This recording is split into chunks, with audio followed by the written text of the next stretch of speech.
जानने में आता है, अनुभूति स्वरूप भगवान आत्मा ही जानने में आता है, वो ज्ञायक है न, वो अंदर में एक ध्रुव प्रवाह चालू है। अंदर में ज्ञायक भाव में एक ध्रुव प्रवाह है, निरंतर ध्रुव प्रवाह, निरंतर ध्रुव प्रवाह, निरंतर ध्रुव प्रवाह है।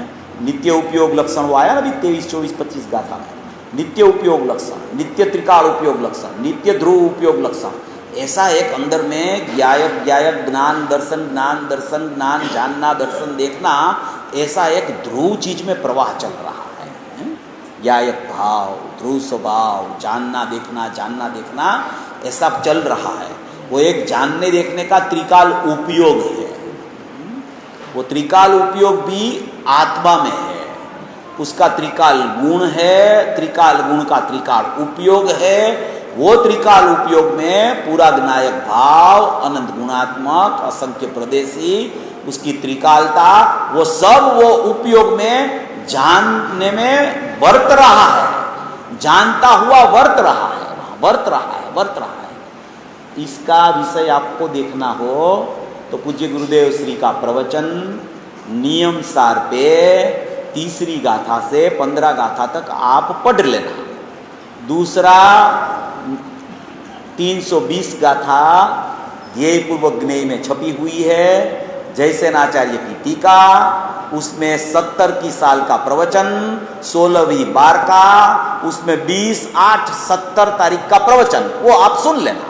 ये जो मैं विषय बता रहा हूँ वो पूज्य गुरुदेव श्री ने वहां लिया है कि एक जो भगवान आत्मा चैतन्य सत्ता है, वो चैतन्य सत्ता ऐसी है।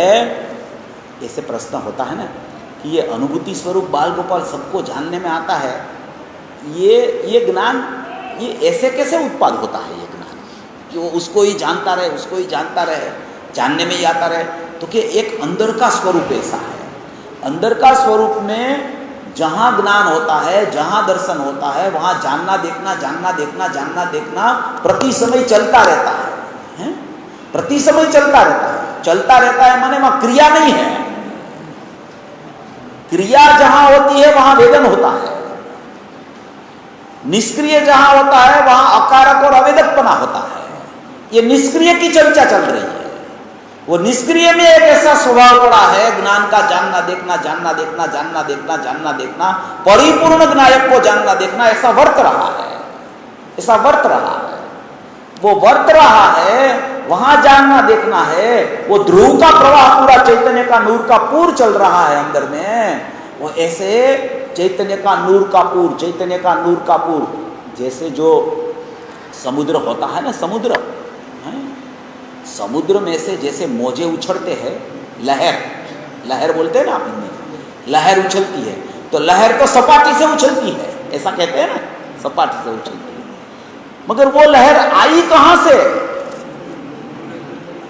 वो तो अंदर से, कितनी अंदर से उसका डगमार उठा है, अंदर से कितने अंदर से, तब वो सपाटी से बाहर निकली है।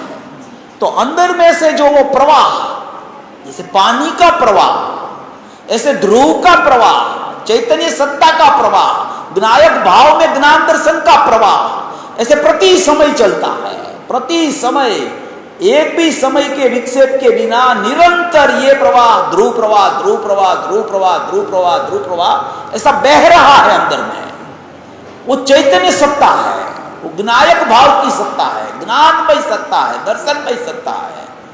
वहां कोई पर्याय नहीं है वर्तमान, वहां कोई उत्पाद्य नहीं है, वहां कोई क्रिया नहीं है। सपाटी तक कुछ क्रिया नहीं है, सपाटी तक ध्रुव चैतन्य परमात्मा बह रहा है। वहां जानना देखना ऐसा स्वरूप है अंदर में। वहां से ये सपाटी के ऊपर से जो वो उपयोग का परिणमन चला, उसको बोला जाता है वर्तमान उपयोग। और अंदर ध्रुव प्रवाह था, उसको बोला जाता है त्रिकाल उपयोग। तो वो त्रिकाल उपयोग में से जो अंश प्रकट हुआ, वो अंशी में से प्रकट हुआ अंश, तो जो अंशी में है वो लेके वो प्रकट हुआ है, वो लेके प्रकट हुआ है। इसीलिए अंदर में जो अनुभूति स्वरूप है भगवान आत्मा, ज्ञान दर्शन स्वरूप है भगवान आत्मा त्रिकाल, वो वहां वर्त रहा है जानना देखना, उसी को वो अंशी में से अंश लेके बाहर आया और इसीलिए वो अंश में अनुभूति स्वरूप भगवान आत्मा जानने में आ रहा है। आत्मा का स्वरूप इतना है, चाहे वो माने चाहे न माने, चाहे कभी भी माने, स्वरूप ऐसा और इतना है। उसको ऐसा मानने से ही उसको सम्यक की प्राप्ति हो जाएगी। सम्यक माने क्या? जैसा है ऐसा मानना, उसका नाम सम्यकता है। ऐसा स्वीकार कर लिया कि स्वरूप ऐसा ही है, उसका नाम ही तो सम्यक दर्शन है। उसको बहुत बोला जाता है, प्रतीति हो गया, विश्वास हो गया, अहम कर लिया, आत्मा को कब्जे कर लिया, दृष्टि मोक्ष हो गया, दृष्टि में ज्ञायक आ गया, दृष्टि और ज्ञायक का भेद नहीं रहा, दृष्टि का विषय और दृष्टि ऐसा कुछ भेद रहा नहीं, इसलिए विकल्प खड़ा नहीं हुआ। ये सब अलग अलग अलग एंगल से बताया जावे, मगर एंगल एक ही है। चैतन्य स्वरूप भगवान आत्मा, अनुभूति स्वरूप भगवान आत्मा अंदर में विद्यमान है। बाल गोपाल सबको अनुभूति स्वरूप भगवान आत्मा अनुभव में आ रहा है। और वो जो उत्पाद हुआ उसका स्वपर प्रकाशक स्वभाव होने से ज्ञेय का ज्ञान और ज्ञायक का ज्ञान भी उसमें हो रहा है। ज्ञेय का ज्ञान ज्ञेयाकार ज्ञान हुआ, वो ज्ञेयाकार ज्ञान में ज्ञेय की प्रसिद्धि जिसको होती है और ज्ञान की तिरोभूतता होती है, उसको अज्ञानी बोला जाता है।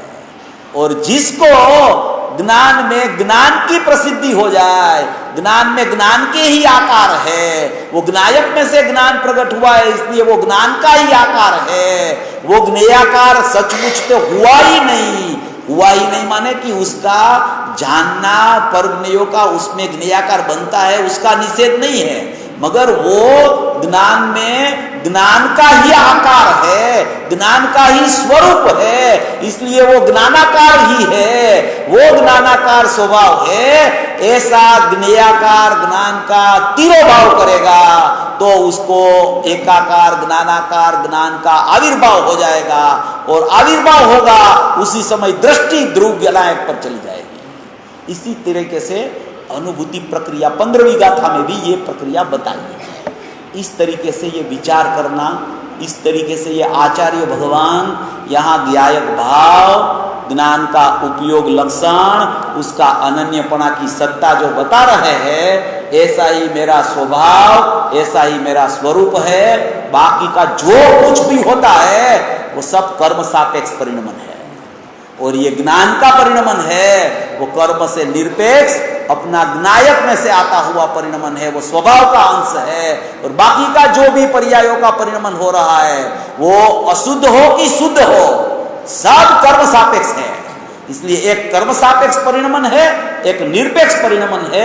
45 मिनट हुए मैं बंद करता हूं। तो एक निरपेक्ष परिणमन है, एक कर्म सापेक्ष परिणमन है। निरपेक्ष परिणमन जिसके ख्याल में आ जाता है वो परिणमन में अपरिणामी स्वभाव है ऐसा ख्याल में आ जाता है, तो सापेक्षता में भी शुद्धता का जन्म हो जाता है।